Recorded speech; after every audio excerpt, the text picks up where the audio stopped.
El mundo fue y será una porquería, ya lo sé. En el 506 y en el 2000. Hola, muy buenas tardes a los seguidores y amigos de Cambalache. Hoy, como siempre, estamos en los estudios de Radio El Pingüino con Arturo Estorac, el panelista estable, y tenemos nuestro invitado Luis Legaza, Lucho Legaza, el profesor Legaza. Mira cuántos nombres tiene. El candidato Legaza. El candidato Legaza. Lucho Legaza está bien. Es parte de la familia de Cambalache, ha estado muchas veces con nosotros. Por lo tanto, lo hemos invitado en el inicio de nuestro nuevo ciclo, porque como ustedes saben, Claudio Morán entró en reflexión, como dicen ahora. Y por lo tanto, por un tiempo no va a estar en Cambalache, pero yo sé que va a volver al programa porque le apasiona estar junto a nosotros y poder discutir los temas políticos. Bueno, gracias a Pingüino Multimedia, la empresa periodística más grande de la región y de la Patagonia, es posible que lleguemos a sus hogares, a los lugares de trabajo y en especial también a las provincias de Última Esperanza, Puerto Natales y Tierra del Fuego por venir. Cambalache es y será siempre un espacio de opinión política, con comentarios muy personales de todo lo que pasa en Magallanes y fuera de nuestra región. Estamos en YouTube, nos pueden buscar en esa plataforma digital como Cambalache El Pingüino. Bueno, vamos en materia, como se dice. En primer lugar, quiero saludar a Arturo. ¿Cómo estás, Arturo? Ahí un día bastante helado, al pero bien. Profesor Lucho Legaza. Un abrazo, Mori, un abrazo. Y Arturo. vamos al tiro con la primera pregunta, una pregunta de tu opinión. Lucho, ¿qué sabor te dejó la última elección donde fuiste candidato a la alcaldía de Punta Arenas y no ganaste? Bueno, sí, claro. Pero cuéntanos un poco, yo creo que desde adentro, del corazón, ¿qué significó para ti esta elección, la campaña? ¿Cómo enfrentar a dos candidatos, en el caso de Radonis y en el caso de Díaz?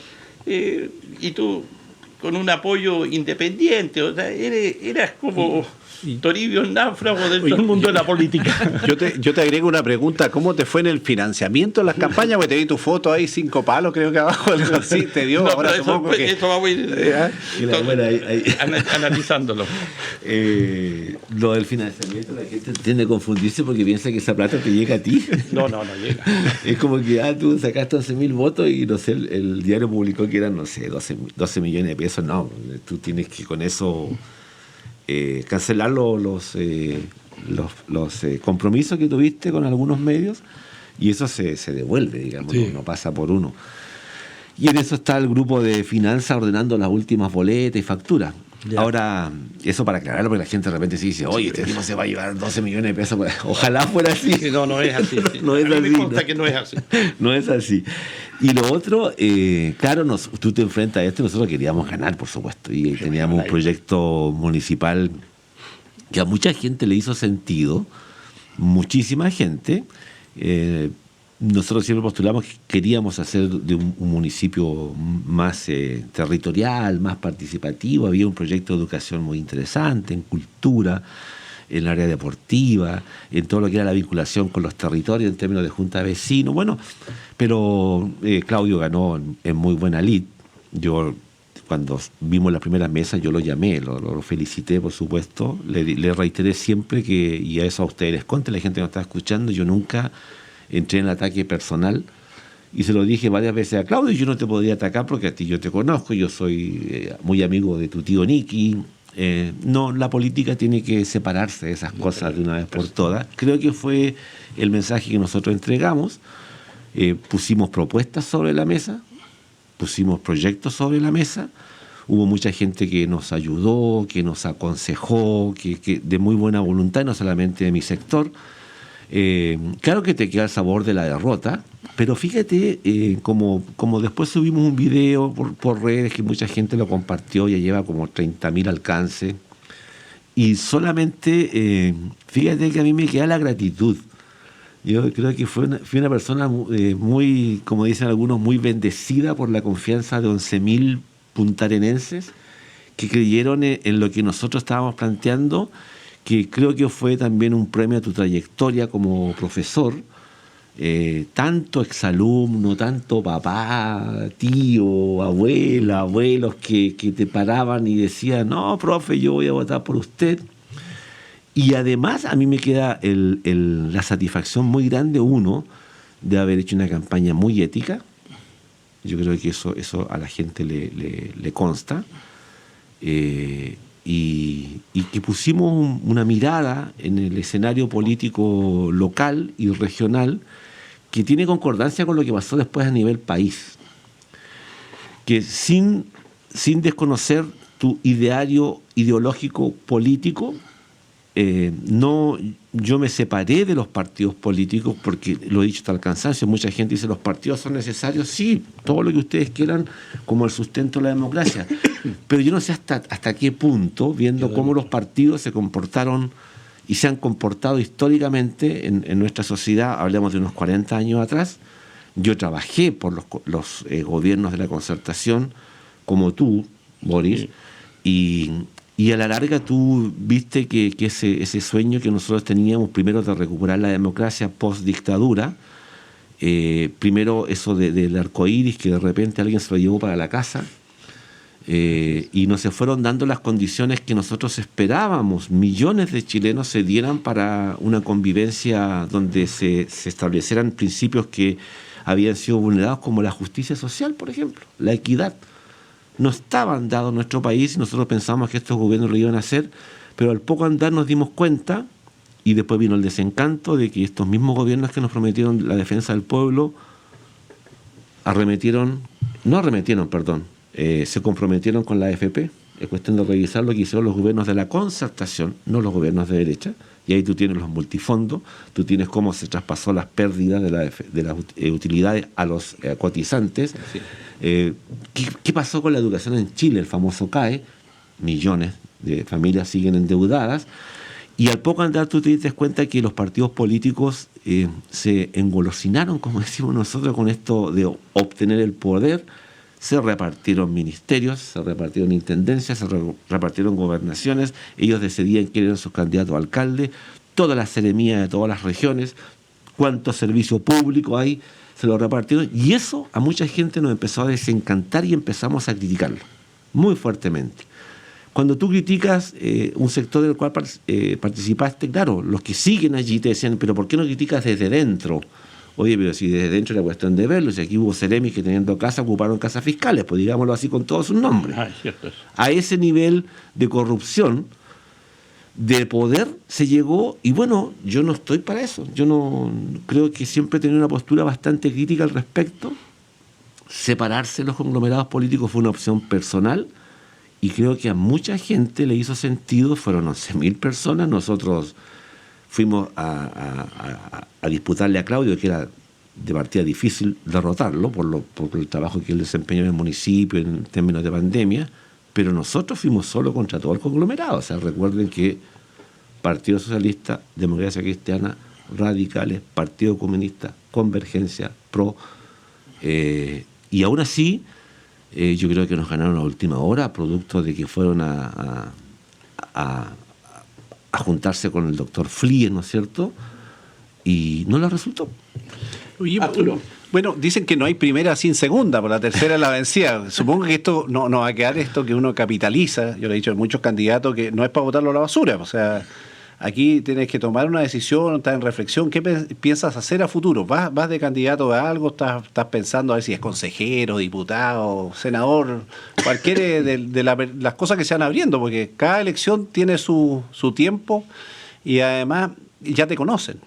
La gente ya sabe lo que tú pesas, ya viste votos, así que las cuentas, ir solo, dará o no dará, ya tendrás un panorama mucho más claro de cómo seguir hacia adelante. ¿Piensas seguir como independiente o irías alguna vez con algún conglomerado? Para el caso de las parlamentarias, ustedes saben que es curioso lo que sucede con los independientes, sí. Boris y Arturo. Porque los independientes son muy bien recibidos cuando tú vas en los pactos de los partidos políticos y te aplauden. Cuando tú no aceptas eso, eres el pariente indeseable de la familia. Entonces hay un juego bien maquiavélico y bien perverso en lo que es la política nacional. O sea, yo aplaudo al mundo independiente, pero cuando van en mis pactos, cuando van en la lista de mi partido, de mi conglomerado. y son bien recibidos. Cuando tú dices, no, yo no quiero este juego, ¡puf! La espera del infierno, el catapilco, y qué sé yo, y que te acusan de que tú no propicias la unidad, todas esas cosas que lanzan como discurso. Creo que hay que mantener eso, pero el panorama es complicado porque en las parlamentarias no puedes ir como independiente. O sea, podrías decir, perdón, pero ¿qué significa? Que si ustedes dos se presentan en una lista y sacan 10.000 votos, yo tengo que sacar 20.000. Claro, eso es así. Entonces nuestro sistema democrático, lo he repetido hasta el cansancio aquí, en columnas, en otros programas, es tan perverso y es tan de baja sintonía que realmente no propicia y no defiende la voluntad del voto popular, que son cosas que yo espero que con la Constitución puedan resarcirse y mejorarse. Ahora, ¿qué va a pasar con los...? Yo creo que hay un caudal político ahí interesante, hay 11.000 personas que confían en ti, yo no sé si esas 11.000 personas en un futuro proceso eleccionario podrían acompañarte igual, eso es ciencia ficción, pero que está instalado, está.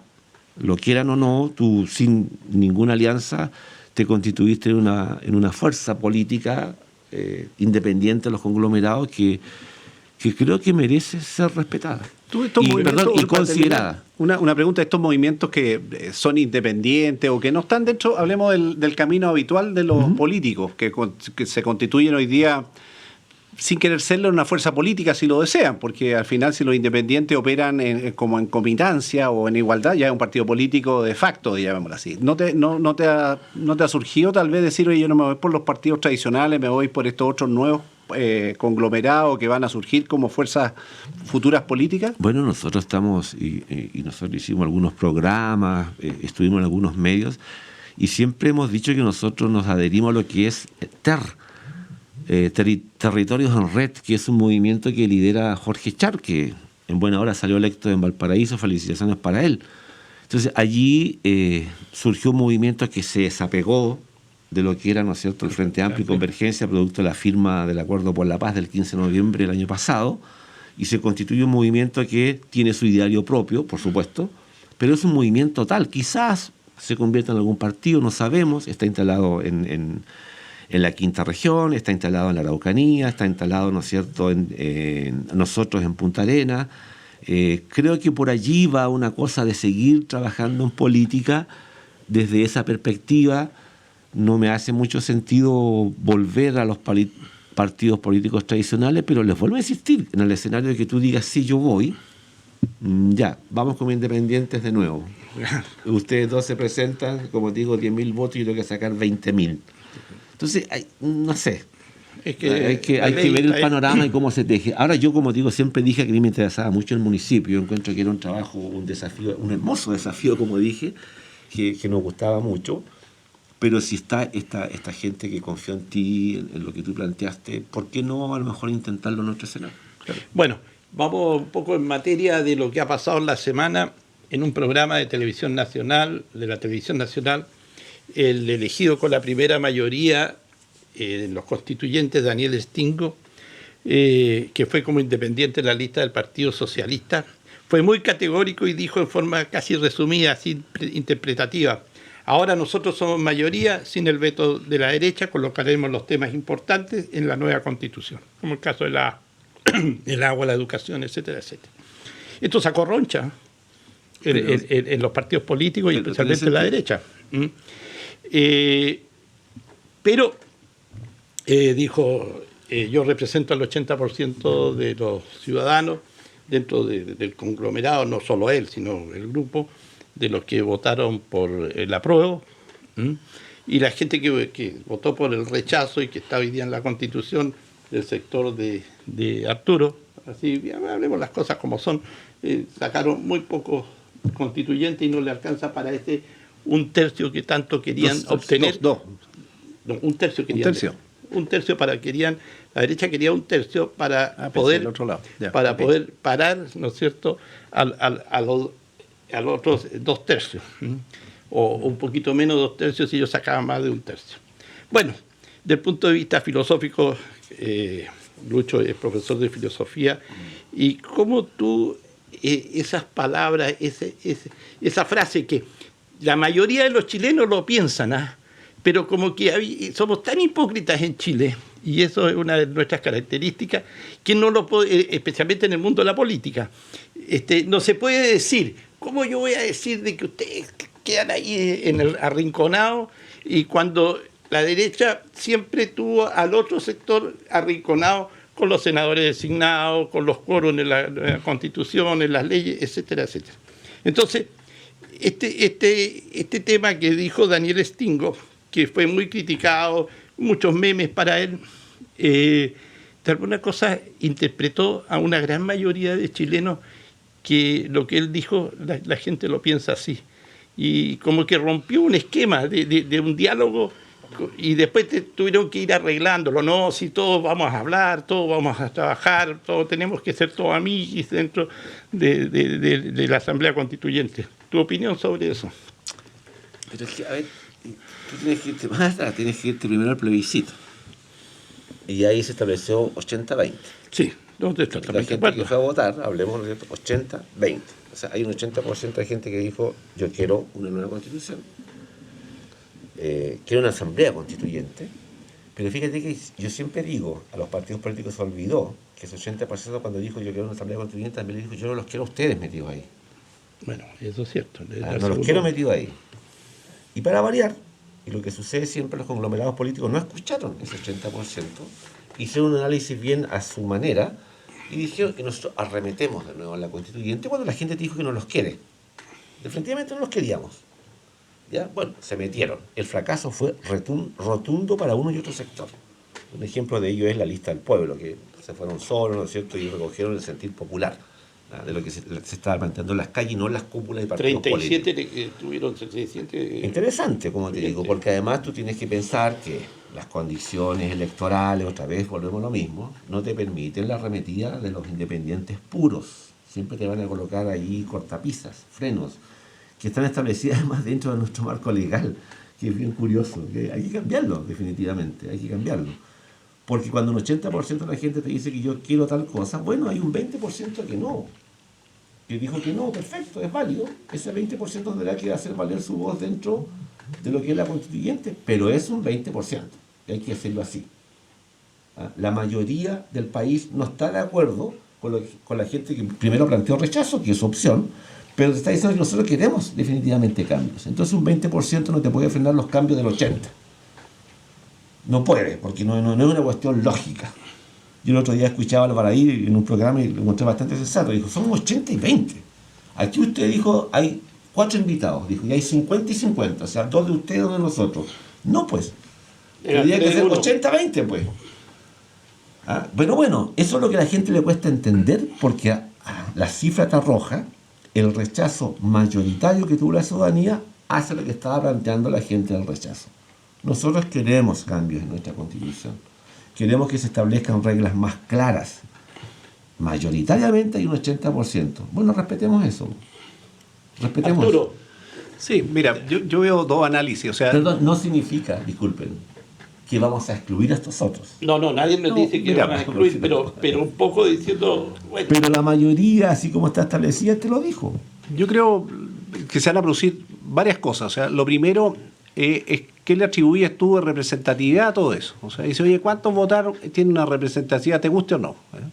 Ahora viene por otro lado elecciones que va a ser el voto obligatorio, que va a tener otra connotación los que salgan elegidos, porque el que salga elegido se supone que va a ser con un mayor voto muchas veces que los constituyentes. Entonces eso va a decir, oye, ¿cuál es la representatividad que va a tener más peso en algún momento? ¿Lo del Congreso? ¿Lo de la Constituyente? Ese es un tema que va a venir. Acuérdate de mí que va a pasar un tiempito y van a decir que habláis tú, sacaste un 2%, ya lo hemos visto en términos reales. Ahora lo otro, que todavía no se constituyen como tal, hay que ver quién asume la presidencia, cómo logran estructurarse. Ahora, mira, cuando tú pasas a aplanadora, son constituciones que duran poco. La historia dice, oye, es cosa de ver, Chile, un país que ya ha tenido 3 constituciones, han durado tanto, la del 33 llegó al 25, después va a depender la gobernabilidad que le dé ahí. Lo otro es que ellos proponen. Después hay una votación que va también a estar influida en cómo está la situación en esos 2 años, llamémosle como tiempo. Si vemos que ponle tú que saliera un gobierno de izquierda, te voy a decir, y se fuera todo para abajo, las posibilidades que en algún momento el paralé llegue es cosa de tiempo. Así que hay que ver primero cómo se constituyen, cómo estos movimientos que a veces dice, oye, estos son todos izquierda, pero no es la izquierda igualitaria. Eso hay que tener, hay gente que quizás es más extrema, hay gente que más da al diálogo, tú no sabes cómo se va a componer. Así que yo creo que hay que dejarlos caminar por ahora, dejarlos ahí como ya son lo que son. Veamos que si logran realmente sobre los temas llegar a acuerdos o vamos a ver una rencilla permanente. Porque aquí nosotros ahora estamos en palco. Esto es lo que elegimos Chile. Ahora veamos cómo van esos muchachos. Se agarran a puros puñetes. Yo te creo que te la esta. Como ya algunos dicen, yo voy a hacer lo que yo quiero. Hay que dejarlo. Por la boca, por el pez, por lo demás. O sea, es cosa de tiempo si ellos van a convalidar lo que hacen o va a ser una pelea de gallo y va a ser una pelea tan grande que finalmente la votación resulta que al final la rechacen. Eso puede ocurrir, depende de los escenarios alrededor, cómo sean las votaciones, cómo se distribuye, que es lo que vemos en el momento. Entonces hay que dejar que eso camine. Yo te diría que no es una cosa igualitaria, ese 80 o lo que tú quieras decirlo, no es que sean 80 que están de besitos, algunos se odian, realmente se odian, y ese es un tema. Así que dejémoslo ahí. Pero sí, lo que hay que tener muy en cuenta es cómo va a operar este tema con una votación con voto obligatorio y qué impacto va a tener. Yo ahí tengo que... eso van a tener más peso quizás en algunos momentos. Pero, a ver, eso... Oye, además, faltó agregar que la Constitución también se da dar cuenta. Hicimos la Constitución, pero si no arregla los cuerpos legales que están alrededor... claro. La verdad es que la Constitución sí. vale, no quiero decir hongo, vale nomás. Vale. ¿Qué quiero que te diga? Pero es un punto grande. En este tema, porque hoy día, en esta última semana, después de las elecciones, a través de los medios de comunicación a nivel nacional, se han ido invitando a muchos de los elegidos como constituyentes en cada uno de los canales, en programas. Entonces, uno ha escuchado intervenciones de gente que nunca la había visto en la televisión. Y dentro de gente joven, y a mí me parece de que hay gente muy preparada, tiene muy buen discurso, muy lógico, porque a mí generalmente los políticos se van en vericuetos por acá, por allá, pero esta gente joven es realmente muy preparada, y lo repito, y con las ideas muy claras y por qué están donde para a construir una nueva, la ley madre de todas las leyes, que es la Constitución política. Pero también hay algunos chistes que pasan. Por ejemplo, el ex almirante y ex senador Jorge Arancibia dijo ayer: estoy disponible para presidir la Asamblea Constituyente. El ex almirante Arancibia, ¿no? O sea, él está disponible ofreciéndose. Él está dentro del rechazo y quiere presidir la Asamblea Constituyente. Yo lo encuentro un chiste. Entonces, realmente, cuando yo leí esa información, yo digo, pero todavía no se dan cuenta lo que pasó ese día de las elecciones y la pateadura que le dieron a los políticos, la pateadura que le dieron no solo a la derecha, sino también a los partidos de la exconcertación. O sea, yo creo que estamos medio desubicados. Hay gente del mundo político totalmente desubicado. Ahora, ¿qué tenemos? CIPER ha hecho una investigación bien interesante, y ahí es bueno que comentemos que muchos de los constituyentes, algunos no declararon todo su patrimonio. Se lo guardaron algunas cositas. El tema de uno de los que realmente va a ser conflictivo, pero que va a traer una tremenda discusión, es el tema del agua. Porque hay gente que está muy interesada de que todavía el agua siga en lo que está, o sea, totalmente privatizada, que no sea un bien público. Y hay, por ejemplo, en el caso de Luis Mayor, ¿no es cierto?, es un constituyente que realmente tiene una viña, y está metido en la agricultura, tiene minería, y tiene como 3.000 y tantos litros por segundo de derechos de agua. Y él dice, yo voy a defender que el agua siga privatizada, cosas como esa. Entonces, y le preguntaron si se iba a inhabilitar. Dijo, no, ¿por qué me voy a inhabilitar? Yo tengo mi idea, y como él, de 12 constituyentes que tienen intereses en el agua, 11 son de la derecha y uno es llamémoslo de la izquierda, solamente. Pero también te digo, hay una persona como Fernando Salinas, no sé, lo habrán visto en la televisión, es un ingeniero civil que declaró una casa a Las Condes. Bueno, nadie, y en Viña del Mar nadie tiene, porque todos pueden tener casa donde quieren, pero siendo él del sector más de izquierda, también dejó tapadito algunos de sus bienes y no los declaró. O sea, es que ahí donde se cae, cuando queremos buscar la transparencia de quienes nos van a representar para construir, tiene que ser de todos los sectores, tanto de la derecha como de la izquierda. O sea, queremos gente proa, queremos gente transparente para la construcción de nuestra nueva Carta Fundamental. Ahí, pero fíjate que antes que Zipper fue Camilo Mancilla, que es hijo de un colega acá, Arturo Mancilla. Ya. Él trabaja, Camilo es geógrafo, creo, y él trabajó mucho tiempo con Rodrigo Mundaca, que salió electo gobernador en la quinta región. Rodrigo Mundaca tuvo todo un trabajo que se llama Movimiento Modatima. Ya. Y es un tipo que desde siempre estaba por la defensa del agua y que el agua vuelva a ser, ¿no es cierto?, de todos los chilenos. Fue apropiado en Alemania, un recorrido bastante interesante. Pero fue Camilo el que destapó esto de que había gente dentro de la constituyente que tenía intereses creados con respecto al tema del agua. ¿Ya? Y de ahí Zipper reveló otras cosas. Entonces este conflicto tiene que ver, es complicado, ¿eh? Porque cuando tú me dices, oye, el caso de, me dijiste, Luis Mayol y otros. Pero Patricio Fernández, acá lo tengo, el director del Clínic, un gallo de izquierda, bueno, por eso, también tiene conflicto. Bueno, pero ahí donde está la representatividad del 80% ciudadano. Porque recordemos que en alguna oportunidad se votó en la Cámara de Senadores para que el agua vuelva a ser un bien de uso público y chileno. Y fíjate que 24 personas votan que sí, 12 dicen que no, y adivinen quién ganó. Los 12. Ya, pues. Entonces, esas son las cosas que tú tienes que cambiar, porque en este país, te vuelvo a insistir, el sistema de representación que tenemos, producto de la ley de partidos políticos y electoral, yo lo encuentro bien perverso y lo he dicho hasta el cansancio. O sea, no puede ser que 12 pesen más que 24, y en la Constitución no puede ser y no se pudiese permitir que 20% pese más que 80%, porque entonces estás desoyendo lo que la ciudadanía te planteó en el voto popular. Esta cosa hay que revisarla, porque incluso cuando tú te planteas cosas como esa, a ver, nosotros tenemos en la Constitución establecidos derechos, lo otro es que esos derechos se cumplan. Tú no puedes colocar, ¿no es cierto? Es distinto decir yo tengo derecho a la educación que decir tengo derecho al acceso a la educación. Y los que trabajamos en literatura y en filosofía sabemos que una palabrita, hasta una letra, te puede cambiar la semántica de todo. El sentido Entonces, hay que tener cuidado, porque aquí lo que se está haciendo, y yo espero que así sea, que estos constituyentes revisen profundamente, y ojalá con mucho éxito y con mucho apoyo, y habrá que ver la organización que tienen, que todavía no está muy definida, porque los derechos tienen que, servirle a la gente mayoritariamente y no a unos pocos. Si el problema es que nosotros hemos establecido una sociedad como país en que los derechos solamente son para unos pocos. ¿Cuántos tienen realmente derecho en este país a una buena salud?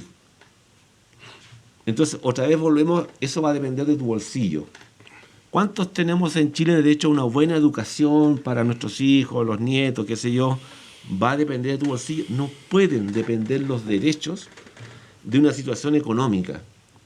Tienen que ser, como se plantean, universales y que lleguen a todos. O sea, aquí yo lo que yo nunca he entendido es que si usted no está de acuerdo con la educación pública, perfecto, pague un colegio particular. Pero el problema es que no están en iguales condiciones. El Estado no te ha garantizado que la educación pública sea exactamente la misma calidad que la particular, y lo mismo en la salud y en el acceso a la vivienda y un montón de cosas más. Yo a lo mejor no quiero atenderme en el hospital regional. Perfecto, compre usted un seguro y vaya a pagar, ¿no es cierto?, la clínica que quiera. Pero el punto está al revés. Bueno, yo podría hacer eso, pero tendría que hacer la educación de tan buena calidad que ahora, si a usted no le gusta estar con otra persona en la habitación, pague una habitación particular. Pero no al revés, hombre. Bueno, en Alemania la educación pública es casi superior a la privada. En Nueva Zelanda yo siempre cuento que... Arturo, mira, ¿tú qué opinión tienes del agua? tengo la siguiente opinión, te digo, y siguiendo el debate. Lo primero que yo creo que hay consenso, porque hay que buscar primero en qué estamos de acuerdo y después lo que estamos de desacuerdo. Si partimos con los desacuerdos, no va a llegar a ningún lado. No va a llegar a ningún lado. Y en el fondo no va a servir para llevar adelante un proceso en tranquilidad. Lo primero, y incluso fallos de la Corte han dicho, oye, hay que garantizar agua a las comunidades o la gente que tiene que tener un acceso, por lo menos, a una cierta cantidad mínima de litros. Eso es una garantía que el Estado tiene que asegurarle a la persona, oye, 100 litros, no me acuerdo la cantidad, pero es un bien que la prioridad son las personas. Estamos claros, yo creo que eso... En Petorca no pasa eso. Pero tiene que pasar. Pero el gallo de las paltas tiene todo el agua. Pero ¿qué te importa? Si eso es lo que va, es la tendencia. Tú no podés cambiar lo que ya hay fallo, es lo que va a venir. O sea, es lo primero que tienes que tener. Después tú dices, oye, ¿qué pasa con el resto del agua? El agua sobrante. Cada día es menos.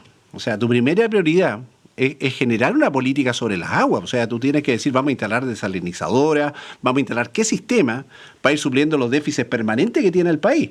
O sea, hablar de lo que ya no hay. Oye, es que este embalse está... Oye, que debimos haber hecho embalse, que cuando viene el invierno boliviano, entonces que... En realidad eso no te va a servir de nada si no tienes una coherencia en los organismos que están en esto, crear el ministerio o la subsecretaría de las aguas, que sea capaz de llevar una política sobre las aguas potables, porque hoy día cuando ya no hay, todos nos peleamos. Y cada día hay menos. Si uno dice, oye, los glaciales cada vez desaparecen, los ríos cada vez llevan menos flujo. Entonces tú dices, oye, tengo un problema que estoy peleando porque después voy a mirar y está seco. Y entonces ahí voy a pensar de dónde saco agua. Sí, entonces hay un tema de fondo. Pero puedo hacerte un paréntesis. Sí. El problema de las aguas es que el agricultor pequeño, el chico, lo tengo claro, no tiene acceso porque el grande le compra todas las acciones de agua. Ese tema. ¿Quién regula eso? Pero primero estamos claros que es la población primero. Claro. Después viene el tema, cómo tú vas a distribuir equitativamente las aguas de acuerdo a tu producción, de acuerdo a lo que vas a hacer. Eso es técnico, porque yo no sé si es necesario que ahí el agricultor chico tenga palta, el grande tenga palta, otro no, dice yo tengo que tener regadío para la huerta, no tengo idea de cuánto consume cada una, y si los sistemas son eficientes. Porque de repente hablamos, ¿y cuánto hemos invertido para mejorar? Yo voy a poner como ejemplo como hicieron los israelitas, que pusieron sistema por goteo, trajeron agua de sitios, y al final ha crecido la cantidad de población que antes no podía crecer, porque hay parte del conflicto que no podía crecer porque no había agua. Hicieron agua y hay agua, la trajeron de distintas partes y solucionaron el problema. Nosotros acá estamos siempre en la migaja, ¿eh? Vamos para menos y nos vamos peleando cada vez más, o sea, eso va a terminar mal. Yo creo que si tú logras definir una política de traer la agua, producir las aguas donde corresponda por desalinización, crear un sistema adecuado, al final ya no va a ser un gran problema. Lo que pasa es que frente al problema, ¿qué pasó con los políticos en general? No actuaron, viejo. Y unos pocos los enojos que hay es que la clase política no ha actuado frente al problema adecuadamente y ha quedado ahí la zafacoca entre el chico, el grande, el mediano, etcétera. Uno tiene más derecho, tiene más poder de abogado. Estoy totalmente de acuerdo. Pero yo te digo que esa no es la solución del problema. Pero, Chile tiene cantidad de agua, tiene capacidad de producirla y tiene que invertir. Ahora, para invertir, obviamente tenemos que crecer, porque si no... Pero ahí hay un punto, porque yo puedo compartir eso, que el Estado, no los gobiernos. Tiene que crear la política. Tiene que, ¿no es cierto?, crear políticas estatales públicas en que esas cosas se solucionen. Vemos que hay un Estado que de repente obedece más a los intereses particulares que los intereses generales de la ciudadanía, porque en el fondo, Arturo, yo no puedo comprender que la Constitución te ampare y te avale que un palto tenga derecho al agua y un ser humano no. Cuando tú llegas a esa dicotomía, quiere decir que todo está mal. Todo está mal. Porque yo entiendo la producción de palta, todo lo que ustedes quieran, pero cuando un árbol sí tiene derecho al agua porque un privado se lo establece y le quita el agua a los otros y un ser humano no, mira la contradicción en los tiempos de pandemia. Oye, lávense las manos. Lávense constantemente las manos. Y no hay agua. ¿Y qué le va a decir a la gente, por ejemplo, el sector periurbano que no tiene agua, tienen que llevarle agua? 20 años. Es lo que te garantiza. Llevan, yo cuando conversé con don Juan Lemus, su señora, la Solana Almonacid, del sector periurbano, 20 años esperando una solución. Y esta cuestión, entonces, tú ves que de repente no está el interés de solucionar los problemas de la gente porque hay intereses mayores. Mira, aquí en la región solamente pensemos lo siguiente. 10 años de abandono del ex hospital regional. Eso. Nadie de los gobiernos de turno fue capaz de decir, oye, coloquémosle unas lucas a esa cuestión. Claro, entonces, ahí donde tú ves, ¿cuál es el interés? ¿Es el interés ciudadano de todos, de la mayoría? ¿O volvemos a privilegiar a unos pocos? Yo no logro concebir que la Constitución te diga que un palto sí tiene agua y un ser humano no. esa cuestión tienes que erradicarla a la raíz. Claro, en cada parte nos ponemos en discusiones a veces que no son lo más relevantes, sino que están los otros casos pequeños que tú ves en las campañas. Cuando vas a los lugares y ves que las necesidades pequeñas dentro de la comunidad al final son enormes, porque es un cúmulo de cosas. Algunos serán por el tema de la tercera edad, otros por el acceso al internet, pero en el fondo eso. ¿Y en qué se centra la gran discusión? Si hacemos o no hacemos la vía elevada. Sí, claro. Ahí todo rajando, todo gritando. Ese es lo que uno mira y dice... No es lo que me gusta. No, porque no está centrado. Claro, es una obra grande que tú sabes, si la plata no va, se va para otro lado. No, el problema es latentemente otro. Entonces, es la calidad de los políticos, es la calidad de la élite. Es un gran problema que tenemos aún incluso en Magallanes, porque uno ve los niveles de discusiones. ¿Y qué pasa con la población en general? Está esperando. Fíjate que la gente que sale elegido no es por su gran sapiencia muchas veces, sino porque se han dedicado a ciertos sectores y han tenido permanencia permanente. Ya sea que uno está en un eje preocupado de una cosa, el otro estaba preocupado, pero son gente que quizás tú no estás en el diario porque son problemas pequeños, pero problemas pequeños en todas partes. Pero esas personas sí la conoce la comunidad y de repente, le fue bien a Juanita, apareció por primera vez. No, es que apareció por primera vez, lleva años en eso. Es distinto al candidato que aparece con el folleto 3 meses proponiendo cosas. Obviamente la gente le mira, no te he visto, pues, ándate para tu casa. Entonces ese es un gran problema y yo creo que esto se revertió un poco en esta elección. Pudimos ver rostros que para uno pueden ser desconocidos, pero son rostros generalmente participativos. Pero veamos, analicemos la pandemia y el hacinamiento en las poblaciones con el tema de las cuarentenas. Entonces, todos dicen, la gente tiene que hacer cuarentena, no tiene que salir de sus casas, y hay familias de 4, 5, hasta 10 personas que viven en 30 metros cuadrados. Entonces, y tú que has recorrido la ciudad de Punta Arenas, y centrémonos acá en esta ciudad, y vas a las poblaciones más periféricas del centro de la ciudad, del casco del centro de la ciudad, y te encuentras con casas pequeñísimas. Ahora se están haciendo un poco más grandes.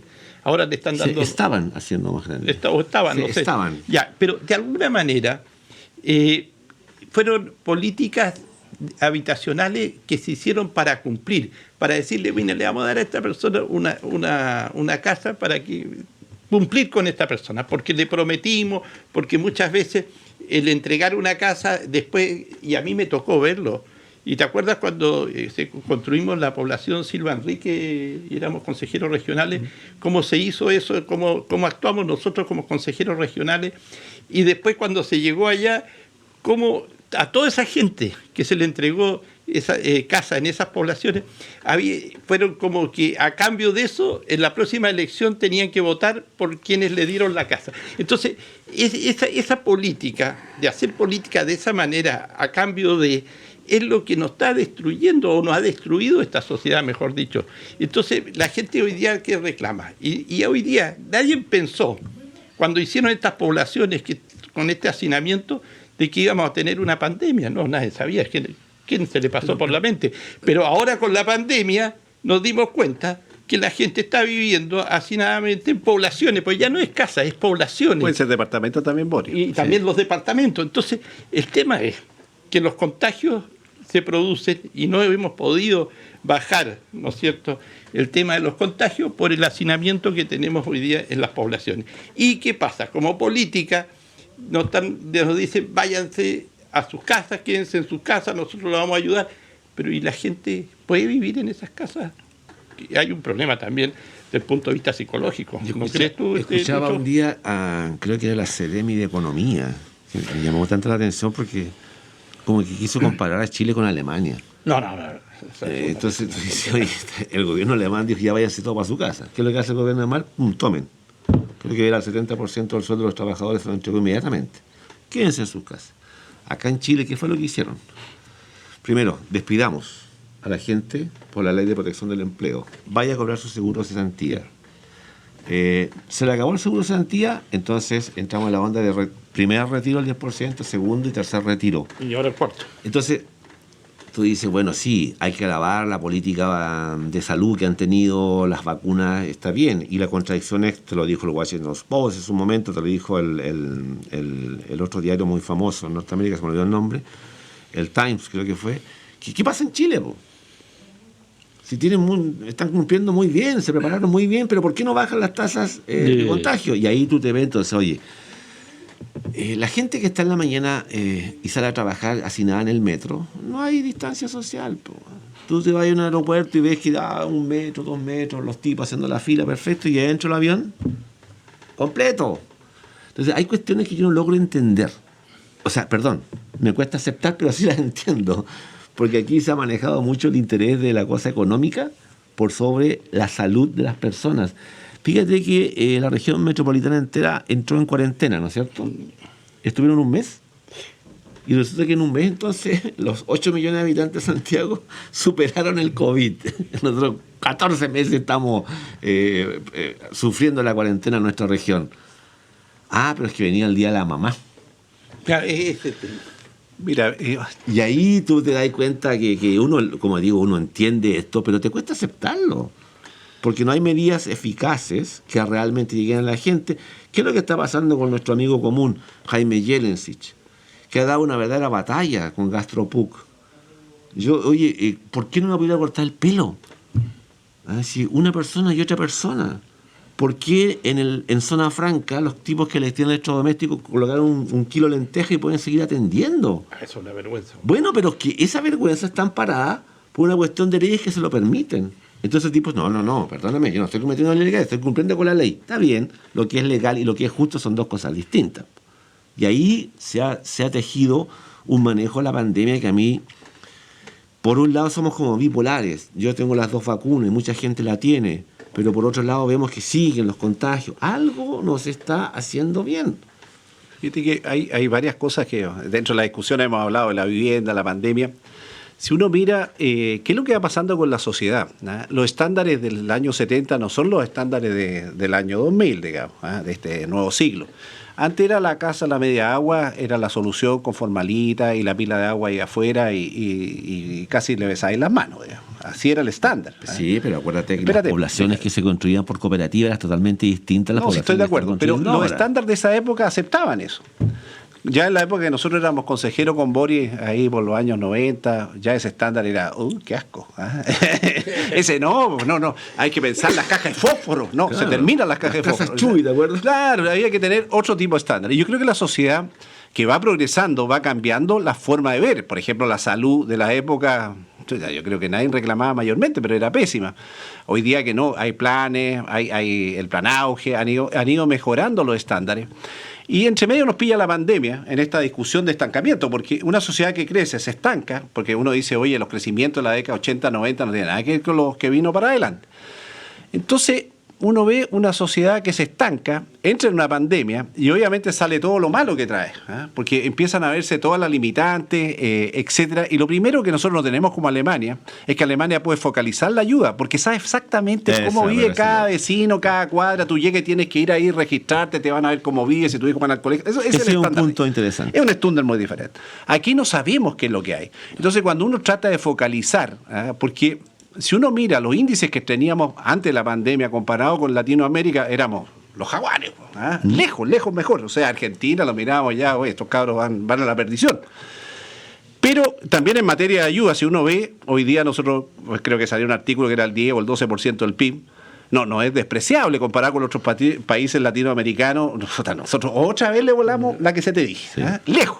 Entonces uno dice, ¿qué falló? Porque la verdad la ayuda no llega, porque no saben exactamente a dónde Pero llegar. ahí lo que tú dijiste Entonces, de la clase política diferencial, autoridades que tenemos. no se prepararon y trataron de focalizar lo infocalizable, porque para eso requieres conocer cada uno de tus habitantes, los municipios los conocen exactamente, acá no se tiene, le llega quizás mal, que no debe, etcétera. Entonces, toda esta ayuda que puede haber llegado y que pudo haber sido realmente el ejemplo para Latinoamérica, como éramos en los indicadores, no lo fue. No lo fue porque el descontento siguió. Y, por supuesto, todavía sigue en el Congreso, que es insuficiente y va a seguir discutiéndose. Entonces, creo que realmente volvemos a los políticos.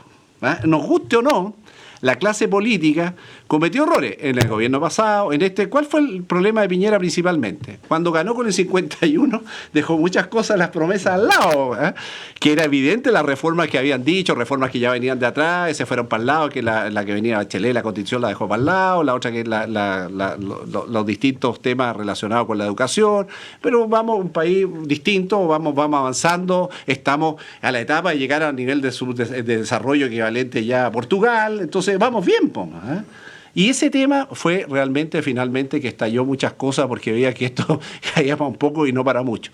Y creo que todavía estamos en eso, y estamos en un punto de inflexión, yo creo bien complejo y la gente lo ve. El susto está. Uno dice, oye, se asustaron, porque va a venir Venezuela. No se asustan Venezuela o no, se asustan porque hay incertidumbre. La incertidumbre es lo que hace que la gente pare todo. El país obviamente se chantó, el dólar se disparó. Hay factores que tú no sabes cuánto van a durar. Los alimentos, todo sube. Anda a buscar un artículo de construcción, ven en un mes más, a buscar una plancha de cualquier cosa.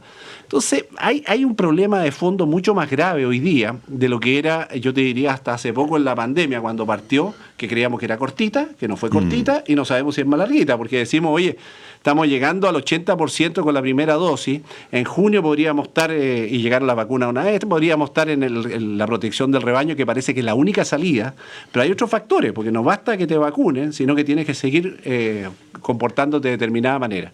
Entonces hay esperanza, por un lado, la luz, como dice que está al otro lado del túnel, pero hay mucha incertidumbre en lo que viene y lo que pueda ocurrir, no solamente en materia económica, porque la gente al final come, sino que en materia de ayuda al Estado, cómo vamos a volver a salir de esto. Fíjate que en las campañas acá se habló mucho del problema, pero la solución real de Magallanes, cuando uno dice, oye, ¿cómo yo avanzo? Esa como que la vi media difusa. Vamos a hacer los esfuerzos, vamos a reorientar, que el regionalismo, puras palabras, yo te diría, de buen tono, cuando acá se tiene que partir en un plan de recuperación de mediano, corto y largo plazo.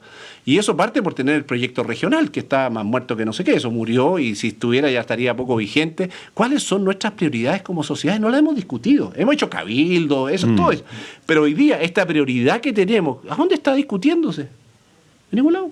Es que ahí la focalización de los problemas, porque como te digo, si tú tomas el problema de la vivienda, fíjate que hasta el Bachelet 2 creo que estaban construyendo aquí viviendas con aislación térmica, piso flotante, calefacción central, o sea, de altos estándares que corresponden a nuestro clima. Claro, está bien. Ustedes que fueron consejeros, ¿no es cierto? Acuérdate que el porcentaje era ¿cuánto? 76. Partimos con la caseta sanitaria. 76, 24 ponía el ministerio, 24 el gobierno regional, ahora es 50 y 50. O sea, le están cargando siempre la mata al gobierno regional para que solucione los problemas. Ahora, tú podías haber dicho como campaña, yo les voy a construir 2.000 viviendas si soy alcalde. No, imposible. Claro, ¿De dónde no hay plata? No voy a caer en eso, vos, ¿cachai? Es como me decían, oye, el Parque María Betty, yo soy del barrio sur, me hubiera encantado decirle, y el proyecto está, ojo, Sí. Ese proyecto está aprobado, pero no ha sido ejecutado. Me hubiera encantado decirle sí. Ese proyecto lo hizo Dante Berizuil con Fernández. Bueno, ahí está. El humedal. ¿Te acuerdas que nosotros lo vimos, lo analizamos? Ahí faltaba un poco plata y que alcalde que llega no lo quiere, porque ese era del alcalde, de dos alcaldes o tres alcaldes atrás. Mira, el proyecto de desarrollo regional es la madre de las batallas. Si tú no tienes eso, no puedes reorientar los recursos. O sea, cuánto haya vivienda, cuánto haya salud, cuánto a educación. Si tú no sabes tus prioridades, ¿cómo orientas los recursos que cada vez van a ser más escasos? Porque va a haber un periodo, obviamente, de recuperación fuerte, donde todos vamos a estar peleando el peso. Pero no lo tienes. O sea, cada uno acá, el más fuerte va a tener más y el más débil se va a ir a la porra, porque tú has visto las minorías abandonadas aquí existen. ¿Por qué tenemos extrema pobreza todavía acá? Claro, pues. Es que salió la olla común. Pero ¿cómo puede ser posible una sociedad como Magallanes donde se supone que... Entonces esas incomprensiones no están solucionadas. Porque ahí cuando tú hablas de proyecto regional me parece interesante, debiera trascender y una vez lo conversábamos. Yo cuando me presenté a Core decía, tú no tienes que presentar un proyecto región para 4 años. Pégate el salto a 50 años más. Entonces, ahí cuando hablamos de proyecto región, tú debieras establecer ciertas políticas de inversión que tengan contenido social, otras productivas, educativas, de salud, vivienda, pero a largo plazo. Porque si no se entiende que de 20 años alguien no haya dicho, oye, tenemos que solucionar el problema del alcantarillado. Viene el cambio de gobierno y el gobierno entrante borra todo con el codo del gobierno anterior. Pero además... Tiene que ver con otra cosa, que si tú vas a ser autoridad, rodéate de gente que sepa. Sí, bueno. Yo en un debate que estuve con el Colegio de Arquitectos Regional y estaba su presidenta a nivel nacional, yo le decía, mire, yo no vengo a preguntarle a ustedes, pero voy a hacer una consulta. Ustedes están hablando del plan regulador. ¿Alguna vez a ustedes como Colegio Regional de Arquitectos le han pedido su opinión respecto al plano regulador? Y me dicen... Nunca. Entonces, eso, cuando habláis de política regional, pregúntale a los que saben. En vivienda, en urbanización, en desarrollo, en infraestructura caminera, carretera, en salud, en educación. Asesórate porque lo que cometemos el error es que yo llego al poder y llego con los míos. Y hemos visto que en realidad el mérito y las competencias no es una cuestión que se dé en la clase política chilena. No se da. No, eso no tenemos. Entonces ahí hay una cuestión, Bueno. los directores de servicio, los CEREMI, muchas dejan harto que decir. Lucho y Arturo, pasemos a otro punto que es recontra importante. La ayuda del gobierno que prometió, el IFE que iban a aumentar, el tema de las pymes, va muy lenta. La presidenta del Senado, Yanna Proboste, dijo que el gobierno había demorado 3 semanas en enviar el proyecto de ley, ahora envió el proyecto de ley. Ellos no están de acuerdo, la oposición con ese proyecto, lo dijo la misma presidenta del Senado, y de alguna manera está esto medio entrampado. ¿Por qué? Porque el gobierno está entregando pocos recursos. Según la oposición dice debe entregar más recursos a la gente. Vamos a ver qué va a pasar en la discusión esta semana en el Senado, a ver si el próximo viernes pasa del Senado a la Cámara de Diputados. Pero son negociaciones que se hacen con elástico, como digo yo. Se va tirando el elástico por acá y de repente se corta y queda en nada. Entonces, dentro de lo que el gobierno está ofreciendo, por ejemplo, una ayuda a las pymes. Perfecto, todos contentos. Algo de 3 IVA, de 1 millón de pesos, le ponen unos nombres medio así como diciendo, no, le estamos ayudando. Sí, al final no es el gobierno el que ayuda, es los chilenos que se ayudan a los propios chilenos. El gobierno es un administrador nomás, pero las platas fiscales son del Estado. Entonces, entre todos tienen que ver de qué manera le llega mejor a la gente y que realmente esas platas sean bien invertidas en la gente, que la gente pueda salir de los problemas que tiene y también usar bien esos recursos. Pero siempre en todas estas cosas hay letras chicas. Y en el tema, yo me estaba fijando ayer, cuando estaba preparando el programa, de que en el tema de ayuda a las pymes, siempre hay una letra chica. Entonces dice, a las pymes le vamos a ayudar, pero ¿a qué pymes le vamos a ayudar? Aquellas pymes que tengan en el mes de enero y febrero un 30% menos de las ventas que tuvieron el año pasado en el mes de enero y febrero.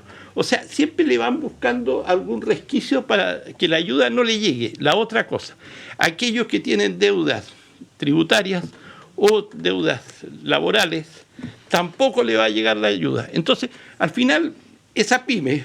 Que llega pero tiene que pagar la deuda. Claro, pero no le van a dar deuda, si está en la letra chica.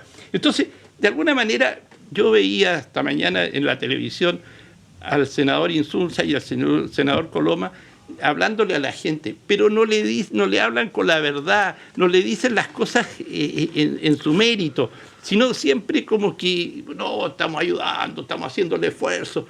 Oye, los parlamentarios, ¿desde cuándo hacen tanto esfuerzo para ayudarle a la gente? El esfuerzo lo está haciendo la propia gente que tiene que subsistir, que tiene que vivir. Entonces, aquí en el tema de las ayudas, creo que, por otro lado, a Piñera le queda 8 meses de gobierno. Yo te digo, y a mí no hay continuidad en lo que va a ser el gobierno de la derecha. Yo no creo que ni Lavín ni Desbordes van a ser los próximos presidentes de Chile, mirando lo que pasó en las elecciones semanas atrás. Entonces, va a venir un nuevo gobierno. Él va a tener que asumir lo que este gobierno le deje. Entonces, la exconcertación o digamos, mejor dicho, la oposición está pidiendo más ayuda a la gente. Pero después, cuando sean gobierno, van a tener que asumir la conducción y la administración de lo que hoy día estaban pidiendo. Así que todo es lógica. Acá hay una secuencia lógica de todas las cosas, de los acontecimientos, como se van a ir dando de aquí adelante para salir de este problema que tenemos de la pandemia y que la gente realmente no le alcanza la plata. Hay más de 1,5 millones de personas cesantes y que no tienen de qué vivir.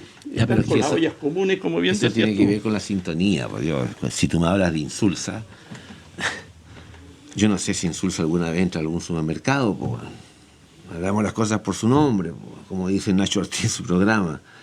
El otro día yo escuché a alguien que decía aquí, un representante regional, oye, no, si tú vas con 100 lucas y quieres comprar todo lo que tal, se te van a ir 100 lucas en el supermercado. Anda al supermercado con 100 lucas, no compráis nada, man. Déjense de tonteras. Otro dice, no, yo me di cuenta que había problemas con los materiales porque yo mandé a marcar el cuadrito de mi equipo de fútbol, bueno, y encontré marquitos.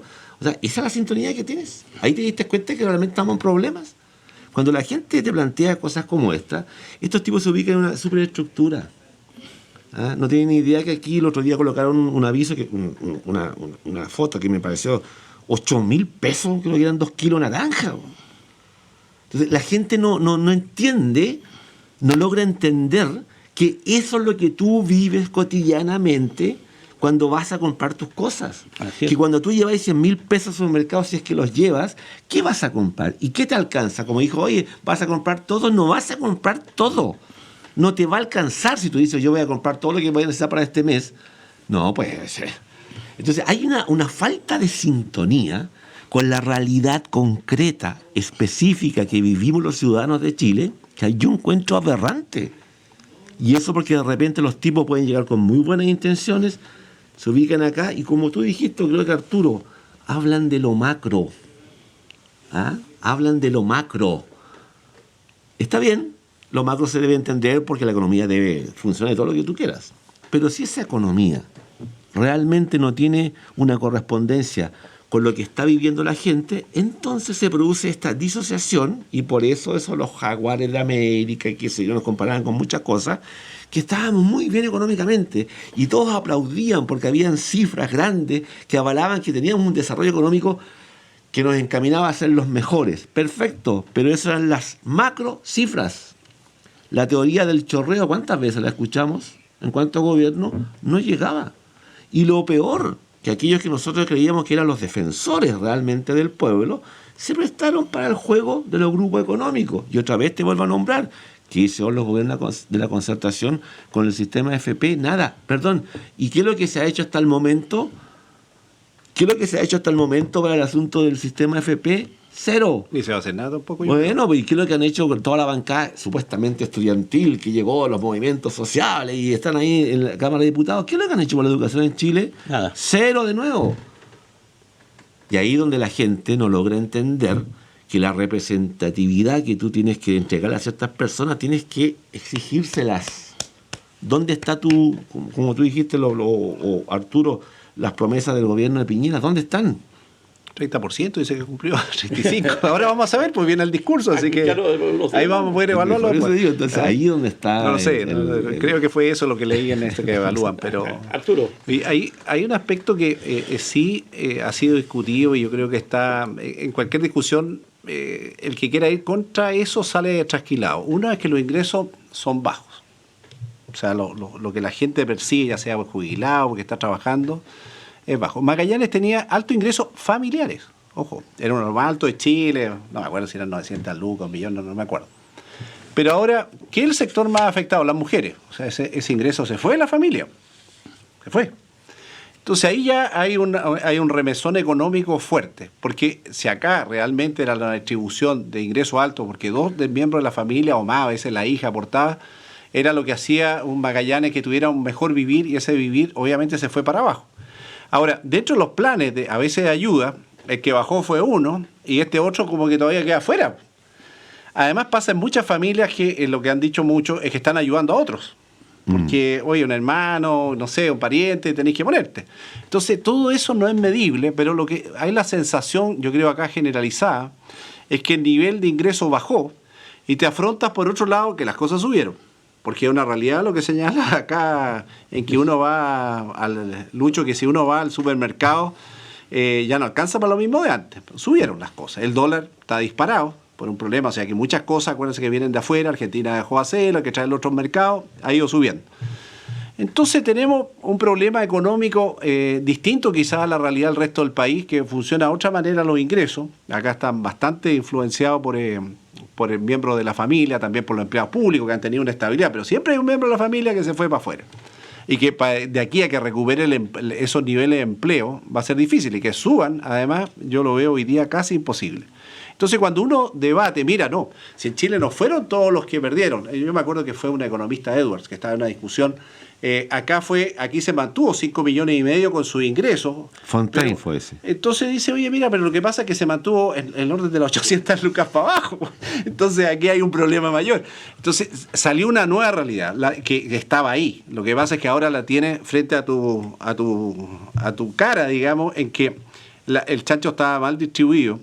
¿Y cómo ahora tú solucionas eso? Uno dice que se soluciona a través de más Estado, porque obviamente el Estado acorta la plataforma con las ayudas sociales. Si yo te paso a ti ingreso por hijo, plata para la educación, sube tu estándar y prácticamente tu ingreso ya no es 2, sino que ahora es 3. Ahora otros dicen, oye, no, el tema es que el área privada se quedó atrás, porque el empleado público gana más y la empresa privada gana menos. Entonces resulta que no hay incentivo mayormente para trabajar en las áreas privadas, sino que la gente espera, ahí pega en el Estado, no hay, bueno, te voy a ir un tiempo al supermercado a trabajar en el fondo, como que va, chuta. Entonces hay un problema que no tiene todavía una solución. Algunos dicen, oye, la única salida del crecimiento, la redistribución. Algunos dicen, oye, bueno, que los que más ganaron, los súper ricos. Yo creo que es un error llamarlos los que más ganaron, porque en esta pandemia hay gente que ganó más, gente que no ganó o se fue para abajo. Entonces a esto hay que meterle impuestos y que colaboren con esta base que te logra ayudar, y es lo que han llamado, yo creo malamente, el impuesto de los súper ricos, que es transitorio. Yo diría a los que le ha ido bien, porque hay empresas que en las pandemias le va muy bien, entonces han tenido mucho más recaudación y dicen, oye, estos tienen que poner más plata. Creo que toda esa discusión, para variar, está en el Parlamento. Ahí están. Pues. Oye, hay un proyecto de ley que ya fue aprobado en la Cámara de Diputados, presentado creo por Renovación Nacional, de la baja del IVA a ciertos productos alimenticios, como el aceite, el arroz, el azúcar, los huevos, etcétera, etcétera, la leche. Disminuye la recaudación. Claro, por un lado se va a disminuir, pero se traducirá en una rebaja de precios, ¿no es cierto?, en el mercado. No, pues. Por eso. Vaya a bajar el IVA, pero los productos subieron. Es como. Claro, entonces, es que a eso quiero llegar. Del punto de vista político, como vender una pomada es bueno, o sea, pero después en la teoría, pero en la práctica, en la realidad, será así. Ahora, en el caso de Magallanes, eso sí creo que se puede dar para comparar los precios de los alimentos, que esto que van a tener esta rebaja, creo que al 4% del IVA, del 19 al 4, con respecto a la zona franca. Si tú compras un litro de leche en el supermercado Zona Franca, que vale como 890 pesos, y hoy día con IVA también afuera vale 890 pesos en los supermercados, se puede, digamos, ahí podría producirse tendría que producirse teóricamente una rebaja. Es que vas a volver al sistema. Si yo compro un aceite, no sé, voy a poner una cifra, 500 pesos, yo lo vendo 800, tú me dices voy a rebajarlo, ¿qué me coloca la diferencia? Y otra vez, nosotros, con nuestro impuesto vamos a tener que... Porque esta cuestión es bien rara, porque hay gente que se opone, como dicen, al impuesto mal llamado los súper ricos. Pero nadie dice nada con el impuesto que es el IVA para los súper pobres.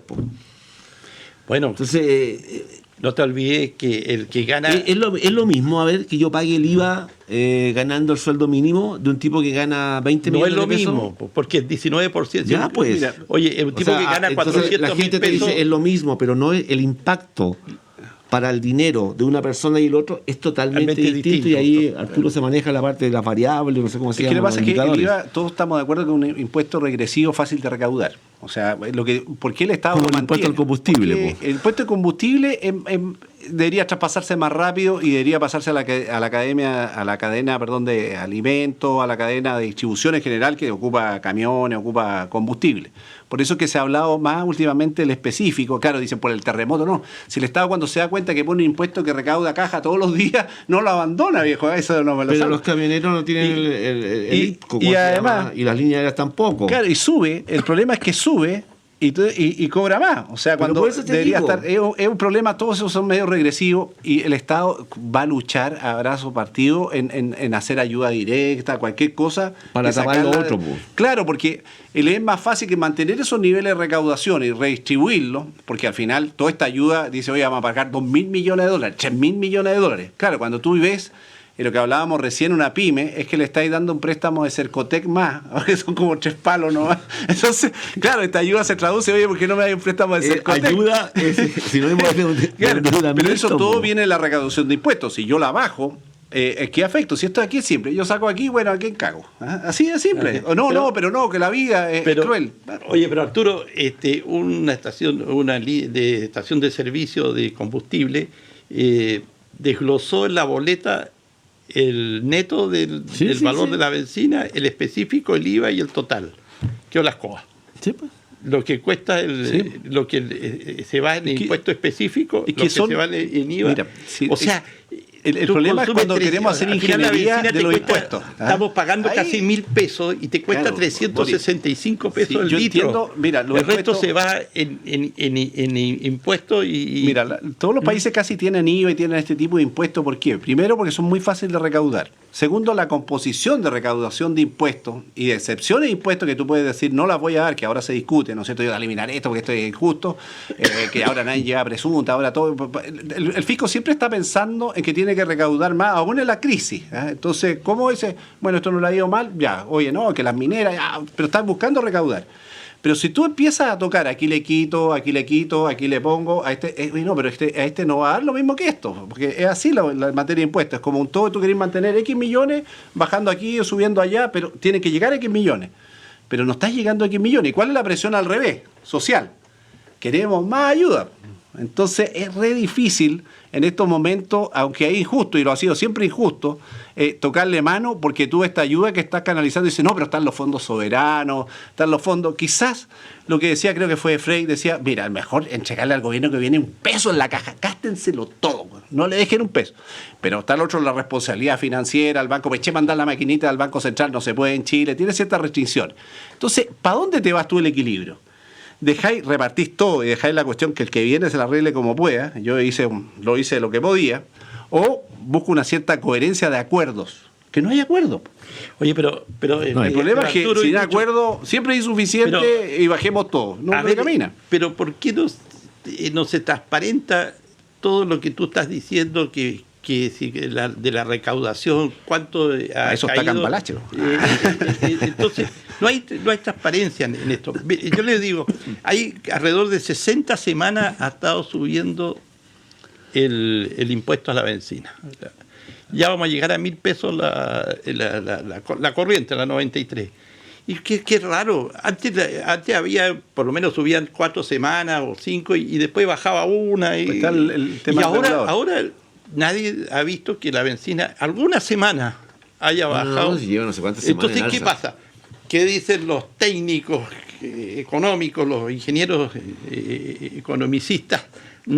Dicen, no, es que la benzina es una muy buena recaudación para el Estado. Claro. Entonces no podemos, o sea, de alguna manera alguien tiene que pagar la farra. Entonces la farra la pagan los mismos chilenos a través de los que tienen vehículos y pagan el impuesto específico y el IVA de la benzina. Sí, pero no se transparenta. Entonces eso es lo que le molesta a la gente. Y cuando la gente protesta, no es que sale a protestar porque quiere destruir, porque quiere robar, o que siempre hay algunos vivos que lo hacen. Pero la gente protesta. La protesta es, oiga, señores del gobierno, señores políticos, como decía el dictador, ahora escuchen a la gente. Es importante que hay que escuchar a la gente se siente abusada y tenemos que terminar con ese abuso hacia la gente. En este tipo de situaciones, como el caso de estos que hoy día se le está cobrando, en el caso del impuesto, por ejemplo, en el caso de la benzina, es una cosa que no tiene nombre. A mí me cuesta entender, porque digo, bien lo planteó Arturo, si tú tienes bonos soberanos, 19.000 millones de dólares. Oye, es una crisis. Saca bonos soberanos y ayuda a tu gente. Claro, no vas a sacar los 19.000, puedes sacar 9.000. Pero por eso te digo, pero entonces hay una cuestión que yo encuentro media perversa. Cuando yo escuchaba a Sichel, cuando era ministro de... No, Sichel, otro, Briones, perdón, ministro de Economía o Hacienda. De Hacienda. Cuando estaba en el gobierno decía que no era posible. Y ahora que es candidato presidencial te dice que sí. Pero es la hipocresía de los políticos. Pues entonces ahí donde la gente tiene que afinar un poquito el discurso y decir, bueno, oye, yo no entiendo, es que si tú tienes dinero con bonos soberanos, para quedar bien así como en la comunidad económica internacional, colócalos para tu gente. Y tampoco se trata de que el gobierno que llegue, como dice Arturo, llegue en pampa, como decimos nosotros, ¿no? ¿Ah? Pero trata de canalizar ayudas más efectivas, que tampoco sean, como te digo, un castigo para la ciudadanía, porque si yo voy a postular alguno de estos bonos, yo salgo rechazado. No tengo idea por qué. No. A ver, mira, esta ayuda... No calificas, como No dice. califica, esa es la palabra, califica. Esta ayuda, en teoría, los mínimos acuerdos fue un poco para parar el cuarto retiro, creo, de la AFP, porque ya hay como 3 o 5 millones que ya no van a estar y no van a tener plata. O sea, empezamos a favorecer a los más ricos, pero al final esta es una cuestión ya de presión, empieza la parte ideológica, ¿no es cierto?, hay que eliminar la AFP. Bueno, hay cosas detrás de estas discusiones a veces políticas. El problema es que tú frente a la ayuda, no, se supone que el Ejecutivo es el que, porque afecta las finanzas, ¿no es cierto?, y los presupuestos de la nación, es el que logra los grandes acuerdos. El tema es que hoy día esa capacidad de llegar a grandes acuerdos está en el archivo. No se puede conversar. Pero mira, si tú antes tiro la medida y ya estaba listo el discurso de la Proboste rechazándola, o sea, no demoró ni 10 segundos, o sea, rechazado inmediato. Quizás sacó la cuenta que te digo yo, 1 millón aquí más 2 allá, de mala casa, o 3 millones, oye, esta cuestión es igual que una plata de Cercotec y chao. Puede ser. Pero falta esa seriedad, que la gente entienda el problema. No están los antecedentes para entender, oye, mira, yo cuando te digo algo tan simple, oye, mira, resulta que dimos el 10% del PIB. Ah, ya, qué bueno. Eso es mucho, es poco, no sé. Porque tú no lo comparas cuánto yo invierto en educación, cuánto invierto en las Fuerzas Armadas, cuánto invierto en cada uno de los ítems que componen nuestro presupuesto y qué significó esto dentro del presupuesto. ¿Es más que el resto? Quizás sí, quizás no.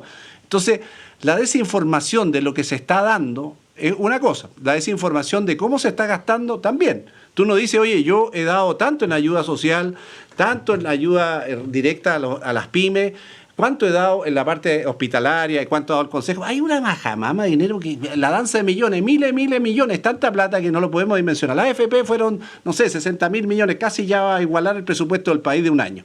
Eso inundó el mercado de plata, porque obviamente... Pero hemos hecho una danza de millones, pero no hay entendimiento de una manera que alguien lo traspase claramente a la población, a la gente que entienda si estamos en el buen camino, estamos haciéndolo bien, comparativamente, que pueda comparar con algo, porque es fácil decir, oye, lo vamos a comparar con Argentina.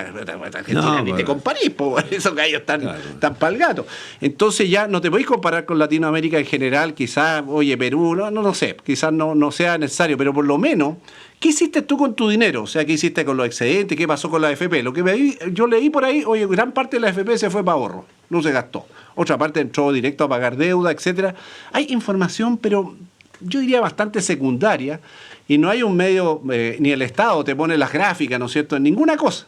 Si tú ves lo mismo de la vacuna, te ponen un par de gráficos que nadie entiende, que si la vacuna por edad, y salen unos gráficos medio raros, no te dice, oye, la tendencia va a ser 10 millones, o sea, 10.000 personas. Pero ¿será verdad? ¿Será mentira? No, pero es que aquí... A ver, pero yo le digo una cosa. Yo cuando dijeron eso de que el 50% de las plata del retiro de la AFP la gente se la llevó y la puso debajo del colchón o la puso en ahorro, yo no lo creo. Yo te digo, es que da para mucho. La propaganda es que para poder... Se ve claramente la masa. Sí, pero yo te digo, a ver, hemos estado sobreviviendo con la plata de la AFP, todo el comercio, con esa plata ha sobrevivido. Es fuerte y yo te digo, y aquí lo hemos dicho en Cambalache, suerte que los funcionarios públicos no han perdido un peso, los funcionarios públicos siguen ganando la plata que han estado ganando desde hace 2 años atrás. Y de alguna manera eso también es una inyección importante a la economía, en el caso de Magallanes en especial. Por la cantidad, se nota mucho por el tema de las Fuerzas Armadas, etcétera, etcétera. Mira, es que hay un factor de repente que a ti te llama la atención y te parecen barbaridades, pero ¿por qué lo dicen? Dicen, oye, un empresario dice, la gente no quiere trabajar porque la ayuda del Estado le da para vivir mejor que estar trabajando sacando manzanas. Te estoy dando cualquier cosa. Sí. Juan Sutil.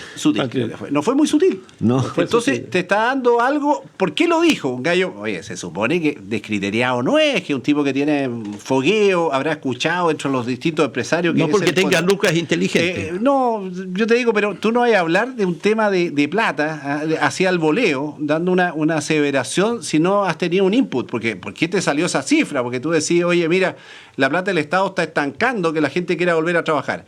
Yo quizás lo he leído en Estados Unidos, que efectivamente en la área de estas comidas rápidas no hay gente. Efectivamente eso ocurrió y están bajando la ayuda estatal. Pero aquí quizás copió y dijo, bueno, si esto pasa en Estados Unidos, pasa en Chile, no sé yo. ¿Quién tiene esas cifras? Ya por lo menos las cifras son claritas. Acá pero ¿sabes una se tiró cosa? nomás. ¿Sabes lo que pasa? De arrogancia de algunos sectores Pero ¿sabes lo que pasa? económicos que en el increíble. mundo de la agricultura, tú sabes que se traían temporeros de Bolivia y Perú. Sí, ¿cuánto les pagaban? Le pagaron una miseria. Bueno, por eso pero digo, la espérate, gente no quiere trabajar, pero lo está explotando. En estas cosechas no pudieron llegar los temporeros estos. Claro. Entonces, ¿qué pasa? Los agricultores se quejaban que no tenían Claro, que le pero saquen las ven a manzanitas del trabajar, árbol ven a y las trabajar naranjas. 8 horas, 10 horas diarias y te pagan Entonces, 200 lucas. Claro, entonces, ¿qué pasa? Allá no dormir en barracas, por no eso tienen dicen, baños. ¿por qué la naranja es tan cara? ¿Por qué la manzana está cara? ahora- Porque ahora ¿Y la por qué, sacó del árbol. y por Pero qué mira. la palta nos cuesta a nosotros en Chile esto y en Estados Unidos cuesta la mitad? Oye, pero por eso. pasa lo siguiente también, que los empresarios empiezan a mirar, oye, el costo de la mano de obra se me va a ir para arriba. ¿Qué tecnología tengo yo para reemplazar eso? Ninguna. Y eso Muy viene, poco, o sea, muy ya poco. vino, ya está Sí. llegando y es en algún momento, ya están evaluando cuál es el impacto en Chile sobre la mano de obra, cuántos miles de chilenos van a quedar cesantes por la automatización de los procesos. Y es realmente abismante. Entonces, ¿cuál es el equilibrio? ¿Ah? Y como te digo, toda esta información media digregada, ¿quién está haciendo algo para reconvertir a esa gente, reorientarnos hacia otras actividades productivas que vienen? ¿Qué pasa con los más viejitos como uno que ya no se puede reconvertir, ¿no es cierto? Porque dicen, oye, este gallo no le da para hacer una planilla Excel. Queda un tema de fondo que no lo resuelven. O sea, nosotros hablamos de la ineficiencia de los empleados públicos, lo demás, pero ¿qué pasa si cambiamos por gente más eficiente? ¿Qué pasa con ellos? Que lo acostumbramos a un sistema, lo educamos de determinada forma, ahora decimos, esto no sirve para nada. Entonces, no hay un paso tranquilo. Yo creo que el espacio, por eso es que este traspaso de lo que está pasando es medio revolucionario, medio fuerte. No es la revolución de disparos y todo eso, pero es una revolución de lo que pasa en todo el sistema de producción y qué está pasando con la gente y qué está pasando con muchos en sus niveles de ingresos. Y entonces el Estado se da cuenta que tiene una labor titánica de sostener esto mientras hace el cambio y el recambio generacional que también crea otro impacto. Yo creo que estamos frente realmente a una sucesión de problemas no resueltos y que al no resolverlo va quedando para el otro hasta que vienen otros estallidos. No, Sí, pero eso ahí, disculpa. A ver, el Estado, y no digo este gobierno, el Estado durante décadas intentó disfrazar y ocultar una realidad. Por ejemplo, el caso de lo que es Internet. Todos jurábamos que todos teníamos Internet y teníamos acceso a ella. Bastó la pandemia para darse cuenta que los niños y muchos adolescentes, niños, niñas en Punta Arenas no tienen acceso a Internet. Entonces, ¿qué clase virtual vas a hacer? Sí. Y entonces el Estado pensaba que todos lo tenían. o podían llegar a ello. Pero bueno, ¿por qué no liberaste de un principio? Como Estado decir, listo, van a tener acceso a Internet las familias que... No. Entonces viene lo otro, pero es que ¿para qué todo gratis? Algunos pueden pagar, es como la típica, acuérdate cuando dijimos gratuidad a la educación. Y los que podían, es que yo no voy a pagar a los más ricos. Oye, si los más ricos es un porcentaje así, los que estamos pagando 350 lucas para arriba de la universidad es el grueso de la población. Oye. Entonces la lógica, yo no le encuentro lógica a eso. Encuentro que el Estado funciona mal.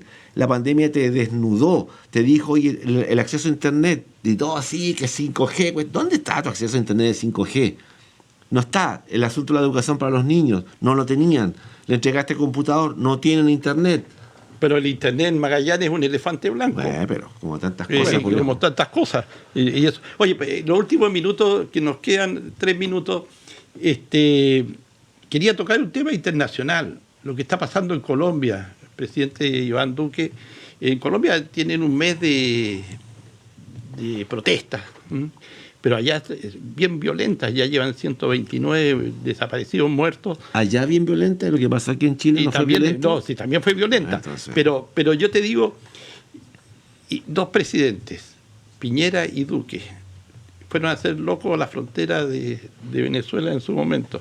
Al poco andar, pum, violencia, o sea, no violencia, la gente protestó en Chile por lo que estaba viviendo Chile y ahora en Colombia porque le quieren subir los impuestos del tema de los bienes de consumo que no pagaban impuestos quieren subirse. Entonces, a lo que yo voy, pucha, miramos la paja en el ojo ajeno, pero no la viga en el propio, de ambos presidentes. ¿Te acuerdas que fueron ahí a... Es como seguir hablando de Venezuela en Chile. Entonces ahora, yo te digo, yo sé, Venezuela es una dictadura y el mismo, en una entrevista que le hace un periodista mexicano a Maduro, y le pregunta, ¿usted es un dictador? Sí, yo soy un dictador. Y lo reconoció él. Y bueno, el problema de Venezuela y de Maduro, yo no defiendo ni a Maduro, no defiendo absolutamente nada. ¿Qué preocuparse de nuestro país? Pero es otro país, ellos tienen que solucionar sus problemas como país. Pero cuando nosotros, los chilenos, y nuestras autoridades principales, como el presidente, se va a meter en los problemas de otro país, pucha, y lo que estamos viviendo nosotros, y el ejemplo también de Colombia. Entonces, terminemos con esta cosa de hacer política. Política para la platea. Boris, lo que pasa es que tú dices, oye, dos países con un detonante distinto, pero la ocurrencia, los hechos de violencia son similares. Yo creo que ya no te queda que esto es al azar. Esto no ocurrió porque sí y no tiene ninguna relación uno con otro. Esto hoy resulta que fueron dos pavos que estaban por allá uno y otro por acá y le sucedió lo mismo. Mira qué suerte. Yo creo que ya no hay un azar en esto. Esto es un esquema orquestado. No cabe duda que aquí hay algo detrás. O sea, yo no te digo que te puedo asegurar que aquí esté metida la inteligencia cubana o alguna cosa por ese estilo, pero es muy raro que te ocurran elementos casi similares. Y el detonante, uno fue por el metro, pero son detonantes, el otro fue porque los impuestos. En Ecuador también es un tema por la gasolina en su época. Son como que detrás de estos movimientos sociales que pueden ser extremadamente pacíficos, está la violencia inherente en ellos. Y eso te marca que raro, ¿eh? ¿Por qué tanta violencia? El detonante es que es la desigualdad. Si tú miras a América Latina como un solo, como la Pachamama, digamos, las constantes son esas. Nosotros todavía tenemos pueblos sometidos por los grandes grupos económicos, maltratados, explotados, esclavizados, carentes de servicios básicos, de derechos. Entonces eso alguna vez va a tener que reventar. Reventó en Chile, reventó en Colombia, como dice, reventó en Ecuador, Bolivia en su momento. Entonces son cuestiones que de una vez por todas tienes que velar por tu gente, si no pero vamos a llegar a estados que no queremos. Los países tienen, como dice vulgarmente, rascarse con sus propias uñas y no... el caso de Chile, ir a meterse a Colombia, o el caso de a Venezuela, o Colombia a Venezuela. Yo creo que primero tenemos que solucionar nuestros problemas internos para después estar haciendo política exterior. Yo creo que eso es recontra importante. Ahí Piñera se está candidateando antes del estallido social de octubre, para ver si cuando dejara la presidencia de Estado de Chile, ir a las Naciones Unidas a algún cargo importante, irrelevante. Pero yo creo que todos voladores de luces. Eran voladeros de luces, nomás como dice Lucho. Bueno, queridos amigos, algo más, un minuto cada uno, si algo quieren decir, porque ya estamos llegando al final de nuestro programa del día sábado 20, ¿cuánto estamos hoy día? 29 de mayo. 29. Mira, yo quiero agradecer tu presencia, Lucho. Fuiste muchas veces invitado a este programa, pero el traernos esta visión de Magallanes que tú has recogido directamente en una campaña. Yo creo que para muchos que quieren ser candidatos es una enseñanza gratis. El decirle, oiga, acá hay una realidad que hay que ir a verla en la calle, no basta este tema de, oye, aquí estoy. Yo creo que tú has hecho un esfuerzo permanente. Y además me gusta que tú digas, sí, lo puedo cosechar. No como otro dice, yo no sé, estoy viendo, mi mamá, mi papá, y por debajo me tiene, oye, saca tantos puntos. Creo que es sumamente positivo y te agradezco que hayas querido concurrir. Así espero que invitemos a otras personas que nos digan su realidad en su momento. No, yo le agradezco a usted. Como siempre, un agrado conversar aquí con amigos. De repente la gente no entiende, los prejuicios. No entiende que uno puede conversar con Arturo que piensa distinto a mí en muchas cosas, pero que podemos también concordar. Y eso es lo que le falta a este país. Arturo tiene una corriente ideológica, yo la tengo, tú. No somos enemigos. No, eso pensamos nunca. Distinto, que es una cuestión es normal. Entonces, hasta que dejemos las trincheritas de lado y los motes y los adjetivos que nos llevan, pensemos en nuestra comuna, en nuestra región, en nuestro país. Eso es lo importante. Claro. Bueno, hemos llegado al final de nuestro programa. Solamente le agradecemos a las personas que nos han estado viendo y vuelvo a repetir, para aquellos que no nos vieron hoy día, pueden buscarlo en YouTube, Cambalache, el Pingüino. Tengan ustedes muy buenas tardes y nos estamos viendo el primer sábado del mes de junio. Chao, chao, chao. Vivimos revolcados en un merengue y en el mismo lodo todos manoseados. Hoy resulta que es lo mismo ser derecho que traidor. Ignorante, sabio, chorro, generoso, estafador, todo es igual, nada es mejor. Lo mismo un burro que un gran profesor. No hay aplazo ni escalafón, los inmorales nos han igualado. Si uno vive en la impostura y otro roba en su ambición, da lo mismo que si es cura, colchonero, rey de basto, cara dura o polizón. Qué falta de respeto, qué atropello a la razón. Cualquiera es un señor, cualquiera es un ladrón, mezclado con esta bicha que va Don Bosco y la Miñón, Don Chicho y Napoleón, Carnera y San Martín, igual que en la vidriera irrespetuosa de los Cambalaches, se ha mezclado la vida y herida por un sable sin remache ves llorar la Biblia contra un bandoneón. Que trabaja con nosotros y obviamente nuestros invitados, estamos de esta forma. Lamentablemente, este tipo de entrevistas, el ideal es cara a cara, es con una cercanía, pero lamentablemente no. Y en las otras circunstancias que lo hemos hecho, hemos contado con absoluto resguardo y con la autorización también del Ceremi de Salud acá de la región. Cristian, viene saliendo una ardua campaña. ¿Cómo fue el pasar de ser Ceremi de Economía y Hacienda a ser una persona vinculada a las campañas políticas, en este caso a la campaña de Jorge Frías para gobernador regional? Sí, bueno, la verdad yo soy militante demócrata cristiano, por lo tanto no es la primera campaña en la que participo. Previamente en otras campañas también uno participó, por lo tanto algo de experiencia en eso se tiene, pero humildemente yo creo que hay mucha otra gente que aportó más que lo que puede aportar uno, más allá de ayudar en algunos conceptos, términos, tratar de explicar un poco lo que hace el gobierno regional y juntar a los conocidos, ¿cierto?, a los amigos, los más cercanos. Yo creo que el mérito finalmente lo tiene el mismo candidato. Uh-huh. Cristian, usted lo decía ahora recién en la presentación, usted es miembro del Partido Demócrata Cristiano. ¿Cómo fue el participar en una campaña de un candidato que iba a patrocinar